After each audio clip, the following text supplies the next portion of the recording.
Pada video kali ini kita akan belajar bagaimana membuat batas waktu atau tanggal jatuh tempo di program Microsoft Excel. Misalkan kita sudah punya dua data. Data pertama yaitu data tanggal awal dan data yang kedua adalah temponya atau tenggat waktunya. Dari kedua data ini kita ingin menampilkan tanggal jatuh temponya. Yang pertama, apabila tenggat waktunya ini satuan hari, cara menampilkan tanggal jatuh temponya kita ketikkan sama dengan kita klik tanggal awal ditambah dengan nilai temponya berapa hari di sini. Kemudian kita ketikkan enter, maka nanti kita akan mendapatkan tanggal jatuh temponya. Selama 30 hari dari tanggal awal, maka nanti tanggalnya segini.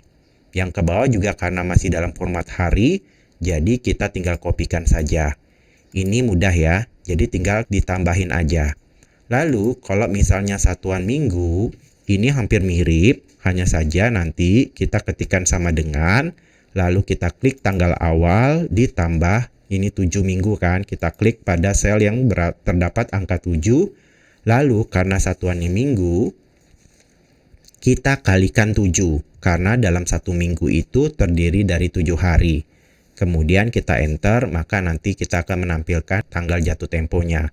Yang di bawah karena masih format minggu, maka kita klik saja ke bawah atau kita copy.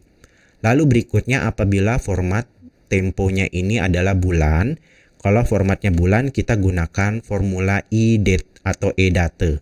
Jadi kita ketikkan sama dengan iDate, kemudian buka kurung, nanti argumen yang pertama yaitu start date. Kita klik saja pada tanggal awal, kemudian kita pisahkan dengan titik koma atau koma sesuai dengan yang ada di komputer teman-teman.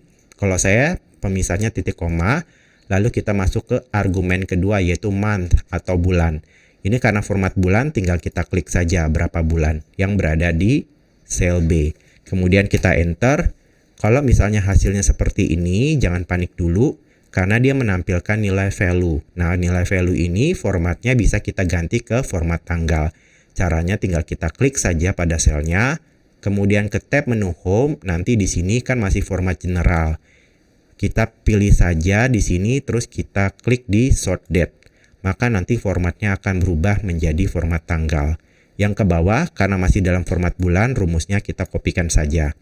Dan yang terakhir, kalau formatnya tahun, itu sama, kita gunakan rumus iDate, sama dengan iDate, kemudian buka kurung, terus starting date-nya kita klik pada tanggal awal, titik koma, month-nya kita klik saja ini, kemudian karena ini kan masih format bulan, nah 1 tahun itu terdiri dari 12 bulan, tinggal kita kalikan saja dengan 12. Habis itu kita enter, ini karena masih dalam nilai value, kita ubah ya, kita klik, kemudian pada tab menu home, yang general ini kita ubah menjadi sort date. Maka nanti formatnya akan berubah menjadi tanggal. Nah, ke bawah masih setahun, kita tinggal klik saja, atau kita kopikan.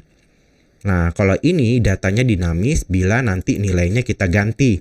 Misalnya di atas ini, 30 hari saya jadikan 15 hari. Nah, nanti tanggal jatuh temponya akan berubah. Terus yang bawah ini misalnya 3 tahun, saya jadikan 5 tahun. Enter, maka nanti datanya berubah. Namun kelemahannya, apabila satuannya ini saya ubah, dia tidak akan ikut berubah.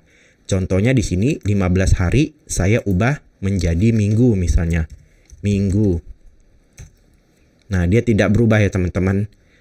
Sekarang ini misalnya 10 minggu, saya jadikan tahun misalnya. 10 tahun. Kita enter. Nah, dia tidak berubah teman-teman. Lalu bagaimana cara kita agar apabila satuannya ini kita ubah, maka nanti tanggal jatuh temponya juga akan berubah. Kita bisa menggunakan rumus if. Nah, untuk rumus if ini saya akan beri contoh pada kolom E ya. Saya ketikkan sama dengan if, kemudian buka kurung. Untuk argumen pertama yaitu logical test-nya. Jadi tadi sel satuan ini berada di kolom C. Berarti kita klik saja di sel yang terdapat satuannya yaitu sel C4 sama dengan kalau dia hari berarti kita ketikkan tanda petik ini tulisan harinya harus benar-benar sama ya dengan nanti yang akan kita ketikkan pada sel yang berada di kolom C. Habis itu kita tutup dengan tanda petik 2. Jadi kalau misalnya berupa teks ataupun huruf harus kita apit dengan tanda petik 2 ya. Kalau sudah, kita pisahkan dengan titik koma. Value if true-nya, karena dalam format hari, kita masukin aja rumus untuk satuan hari, yaitu tanggal awal ditambah dengan temponya ya. Ini, habis itu kita titik koma. Value if false-nya, kita masih ada kemungkinan kedua, yaitu minggu. Berarti kita masukin lagi rumus if, kemudian buka kurung, logical test-nya, jika C4 sama dengan minggu, berarti ya, minggu, kemudian tanda petik 2, titik koma, maka value if true-nya dia akan melakukan perhitungan atau rumus yang satuan minggu, yaitu tanggal awal ditambah temponya dikali 7. Kemudian titik koma, kita masih ada kemungkinan ketiga yaitu bulan. Berarti kita masukin lagi rumus if, buka kurung, logical test-nya, jika sel C4 itu sama dengan bulan ya. Bulan, kemudian tanda petik 2, titik koma, value if true-nya dia akan melakukan perhitungan rumus bulan, yaitu dengan menggunakan formula IDATE. IDATE, buka kurung, starting date-nya kita klik pada tanggal awal, titik koma, kemudian month-nya yang berada di kolom B. Kemudian tutup kurung, kemudian titik koma. Yang terakhir adalah format tahun. Kita masukin if, buka kurung, logical test-nya adalah jika sel C4 itu tulisannya adalah tanda petik 2 tahun, oke, maka dia akan titik koma dulu melakukan perhitungan rumus tahun, yaitu IDATE, buka kurung, starting date-nya, kita klik tanggal awal, kemudian titik koma, terus nilai temponya, kemudian dikali 12, tutup kurung.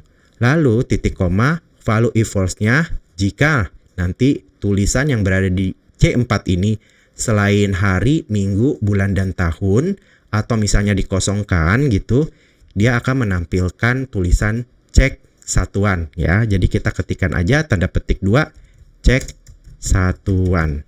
Kemudian tanda petik 2 lagi, kemudian kita tutup kurungnya sesuai dengan berapa kali kita melakukan buka kurung di rumus ini. Atau kalau lebih gampangnya, sampai nanti tutup kurungnya menjadi warna hitam. Kalau menjadi warna hitam berarti sudah seimbang antara buka kurung dan tutup kurungnya, kemudian kita enter. Nah, kalau masih hasilnya seperti ini, seperti biasa, kita klik saja, kita ke tab menu home, nanti formatnya kita ubah menjadi short date. Nah, teman-teman ya, sekarang kita coba ya perbandingannya ya. Yang di bawah ini kita copy dulu. Oke, kalau sudah kita copy, nanti yang ini lebih dinamis ya. Ketika kita mengubah nilai maupun satuannya, di sini akan berubah. Oke, misalnya di sini 5 tahun, saya ubah menjadi bulan. 5 bulan di sini, kita lihat ya perbandingannya antara yang di sebelah kiri dan kanan. Saya enter. Nah, yang di sebelah kanan berubah ya ketika satuannya ini saya ubah. Misalnya yang di sini 15 minggu, saya ubah kembali menjadi hari. Nah, yang ini berubah ya teman-teman ya. Yang ini yang tahun saya ubah menjadi bulan misalnya. Ya, 10 tahun saya ubah menjadi bulan. Nah, dia akan berubah. Lalu tadi ada kemungkinan kan kalau misalnya saya mengetikkan teks lain selain hari, minggu, bulan maupun tahun, atau saya kosongkan, maka dia akan menampilkan apa nih? Misalnya saya delete nih. Saya delete, maka dia akan menampilkan tulisan cek satuan, berarti kita salah nih menginputnya atau ada sel yang belum kita input ya. Misalnya minggu ini saya ubah menjadi pekan ya. Oke. Maka dia akan menampilkan tulisan cek satuan sehingga mengingatkan kita bahwa ini salah kita menginputnya. Jadi seperti itu ya teman-teman ya, bagaimana cara membuat batas waktu atau menampilkan tanggal jatuh tempo di program Microsoft Excel. Terima kasih sudah menonton video ini, semoga bermanfaat dan sampai jumpa lagi.